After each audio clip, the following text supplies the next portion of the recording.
بسم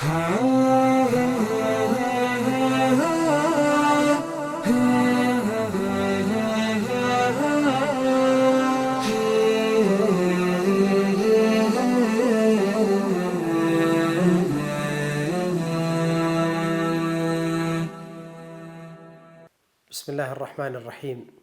بشراكم يا أهل الصيام، بشراكم ببشارة النبي صلى الله عليه وسلم الذي قال: جاءكم شهر رمضان شهر مبارك تفتح فيه أبواب الجنة ولا يغلق منها باب، وتغلق فيه أبواب النار فلا يفتح منها باب، وتصفد فيه الشياطين، وينادي مناد: يا باغي الخير أقبل ويا باغي الشر اقصر، ولله في كل ليلة عتقاء وذلك كل ليلة، وفيه تصفد الشياطين، وفيه ليلة خير من 1000 شهر، من حرمها فقد حرم الخير، فأبشروا وأملوا واعلموا أن لكم ربا كريما يضاعف الأجر، فرمضان أعظم الفرص لتكفير الخطيئات ومحو السيئات ورفعة الدرجات والفوز بالجنات.